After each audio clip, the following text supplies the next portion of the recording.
और ये आपका भी व्यवस्था थी कि हम क्या समर्पित करें क्या नहीं करें। मगर जहाँ भौतिक जहाँ पूजन है, आप भौतिक जब हैं, जहाँ ग्रस्त हैं तो फिर आप ग्रस्त हैं, वहां सन्यासी नहीं बन सकते।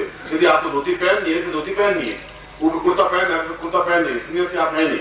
और उसमें तो आपको उसी क्रम से चलना ही पड़ेगा जो समाज में चलना पड़ रहा है। इस पूजन में भी जो भौतिक समर्पण है तो भौतिक समर्पण है ही, अध्यात्म समर्पण है तो अध्यात्म समर्पण है ही।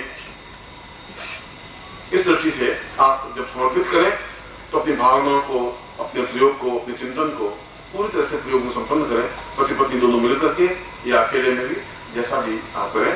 मगर आप में भावना हो और पूर्ण चिंतन हो, उसका प्रभाव तो यह एक क्रम है। फिर एक क्रम में आपको, इसके 3 क्रम है, मैं आपको फिर भी बता देता हूँ साथ।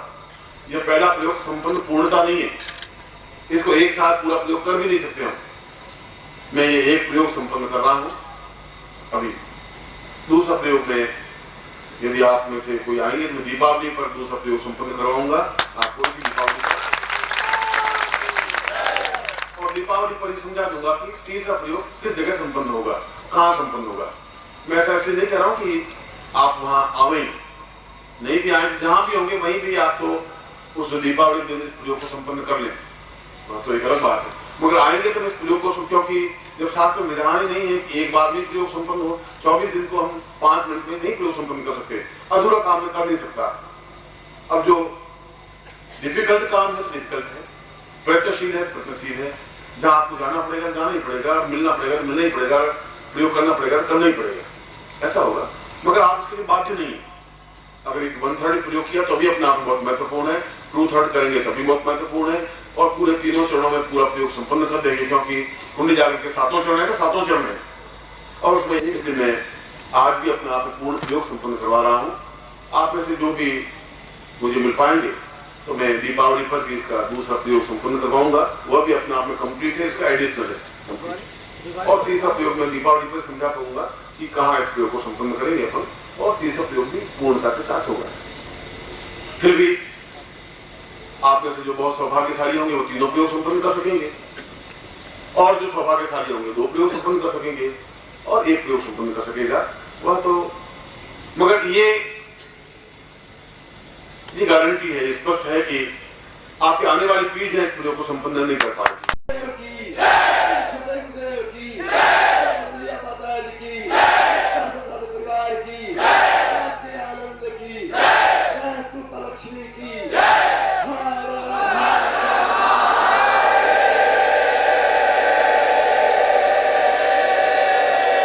इस प्रयोग को आविर्भाव किया, प्रकट किया, और प्रकट करने के पीछे इंद्र उपनिषद में विवरण आया है। जब इंद्र चारों तरफ से थक गए, देवताओं के अधिपति तो थे, मगर जब उनका राज्य कोष रहा ही नहीं, जब उनके पास पद नहीं रहा, जब वे दीनहीन अकिंचन से बन गए, तब वे अत्यंत विवल और दुखी होकर के भगवान शंकर के पास में गए। मैं पहले उस उपनिषद में जो वर्णन है, पुराण अधिकार नहीं होगा, जब तक मेरे पास पौरुष नहीं होगा तब तक मैं जीवन में कुछ कर नहीं पाऊंगा, मैं देवताओं का अधिपति नहीं बन सकता। और ऐसा मेरे जीवन में संभव नहीं है कि मैं अधिपति नहीं रहूं और जीवित रहूं। सांस लूंगा तो एक राजा की तरह अधिपति के रूप में लूंगा, अन्यथा मैं अपने आप को संस्कार समाप्त कर दूंगा। अजीब सा अद्भुत दृश्य है, और ऐसा दृश्य मैं तो भारतवर्ष में विदेशों में बहुत घूमा हूं, मगर ऐसा आनंददायक दृश्य मैंने अपने जीवन में देखा ही नहीं। बहुत सुंदर दृश्य है। मुझे याद आ रहा है सन आज से 7-8 साल पहले, 6 साल पहले, मैं सभी शिष्यों को, करीब 400-500 शिष्य थे, और पहले मैं हर साल एक बार यात्रा करता था। उनको लेकर के मैं रामेश्वरम गया, और रामेश्वरम से फिर कन्याकुमारी गया। वहां का प्रातःकालीन दृश्य, सूर्य उगने का जो दृश्य होता है वो लोग देखते हैं, छत पे खड़े हो जाते हैं 5 बजे से ही, और वो दृश्य इतना सुंदर होता है कि सूर्य उगता है जैसे समुद्र में से निकल रहा हो, और निकल करके फिर एकदम से समुद्र में डूब जाता है वापस। फिर वापस निकलता है। 2 बार सूर्योदय केवल भारतवर्ष में कन्याकुमारी में होता है और उस दृश्य को देखने के लिए बहुत लोग आते हैं छतों पे खड़े होकर देखने के लिए। मैं बहुत एक छोटी सी बात है, मगर वहां पर जहां पर लक्ष्मी और समुद्र मंथन हुआ और समुद्र मंथन होने के बाद में जब पहली बार 14 रत्न निकले, श्री महालक्ष्मी निकली, रंभा निकली, विष निकला, वारुणी निकली, श्राप मधु, अमृत निकला, शंख निकला, गजराज निकला, कल्प वृक्ष निकला, गाय निकली, कपिला गौ निकली और मणि निकली जो भगवान विष्णु के वक्षस्थल पर है। धन्वंतरी स्वयं देवता निकले और ये 14 रत्नों में से भक्ति लक्ष्मी का भी आविर्भाव हुआ। लक्ष्मी वहां से बनाना, पहले श्री था, श्री गई पूर्वतः, वहां जितने हमारे आर्यों ने श्री शब्द का प्रयोग करते हुए उनका आविर्भाव किया है। समुद्र मंथन से, समुद्र में से जो देवी प्रकट हुई तो कन्या की विवाहिता तो थी, और जिस पहाड़ी पर वे सबसे पहले अपने चरण रखे उस कन्या कुमारी ने, उस लक्ष्मी ने, वह करीब 186 या 170 फीट ऊंची है। आप में से भी करीब ऐसे शिष्य मेरे होंगे, 8, 10, 15, 20, 25 शिष्य होंगे जो मेरे साथ यात्रा में गए होंगे। आप खड़े खड़े जो मेरे साथ वहां गए होंगे, इसमें से कुछ होंगे जरूर। 1986 में उन्हें यात्रा रखी गई थी। 1986 में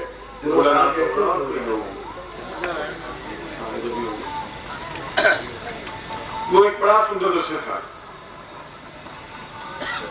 उस दृश्य की विशेष बात यह थी कि जब वहां इस प्रयोग का 100वां हिस्सा किया था, इस प्रयोग तो नहीं किया था उस पहाड़ी पर, और 250-300 साधक, 400 साधक शिष्य बैठे हुए थे और पूरा कन्याकुमारी का जो एरिया में जो लोग थे वो सब देखने के लिए खड़े थे। वो प्रयोग किया तो समुद्र में लहर 5 फीट या 10 फीट ज्यादा से ज्यादा आती है, 15 फीट आ सकती है, तो तूफान होता है, ज्वार होता है तो 20 फुट लहर आती है।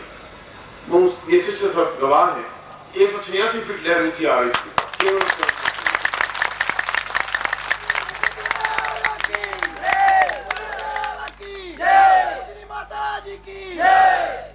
वो समुद्र लक्ष्मी को वापस अपने गर्भ में समाहित करने के लिए उद्यत था और हम उस लक्ष्मी को प्रकट करने के लिए उद्यत थे। दोनों का दर्शन करते हैं। बहुत सुंदर, बहुत अद्भुत दृश्य था और मुझे विश्वास है कि ऐसा दृश्य वापस आपको अगले 6-7 महीनों में देखने को मिलेगा, ऐसा मैं उम्मीद।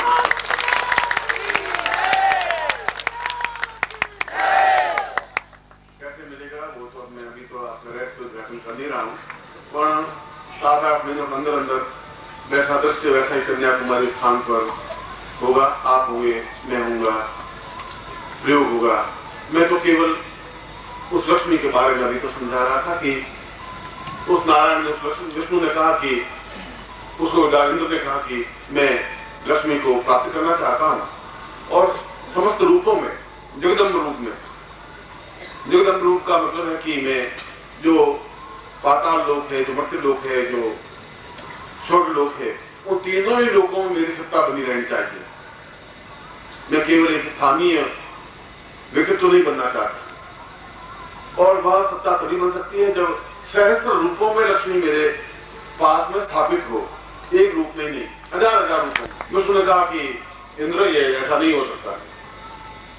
इंद्र वहां से बड़े उदासीन खिन्न होकर के ब्रह्मा के पास में गए और कहा कि अगर ऐसा नहीं है तो मैं आपके सामने ही अपने प्राणों को इस फिर से ऊपर से निकाल समाप्त कर दूंगा, मगर मैं ऐसा जीवन नहीं जीना चाहता हूं कि जहां मेरे पास पूर्ण स्वामित्व नहीं बने। लक्ष्मी तो सहस्र रूप में आनी चाहिए और अंबर रूप में ही आए। और जगदम्बा का तात्पर्य ये नहीं संसार की अम्बा, संसार की मां, ये जगदम्बा का शब्द नहीं है। इसमें प्रत्येक अक्षर अपने आप में वर्णित है, वर्णित है। ज का मतलब है पूर्ण जगत के सौंदर्य को, ऐश्वर्य को अपने आप में प्राप्त करने वाली। ग का मतलब है कि हमारी जो भी दीनता, हीनता, मलिनता, गलित समाप्त करने वाली। द का मतलब है जो हमारी दैन्यता है, दीनता है, जो हमारी ऋण है, देना है, बस हम समाप्त हुआ है जगत। इसी प्रकार से म का, ब का, ये पूरे शब्द है, पूरा एक अर्थ है, चिंतन है। खाली ऐसा नहीं है कि जगदम्बा है, जगत की अम्बा, ऐसा कुछ नहीं। ये प्रत्येक अपने आप में मंत्र है, बीज है। जगदम्बा शब्द भी अपने आप में पूर्ण बीज मंत्र है। तो ब्रह्मा ने कहा कि, ब्रह्मा को जब ये बात कही इंद्र ने, तो उसने कहा कि ऐसा मैं पुरोहित तो बन करके मैं पूजन तो तुम्हें करवा सकता हूं, मगर इसके लिए मुझे बहुत कठिन कार्य संपन्न करना पड़ेगा।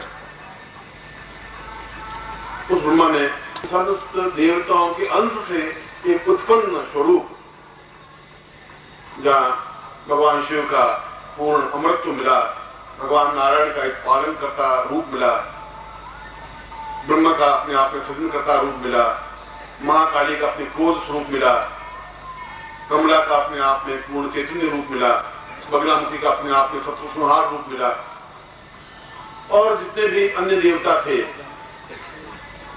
चाहे वरुण हो, चाहे यम हो, चाहे कुबेर हो, उन समस्त देवताओं के अंश से एक एक अंश निकल करके जिस मूर्ति का निर्माण हुआ, उस मूर्ति को सहस्र रूपा लक्ष्मी कहा गया।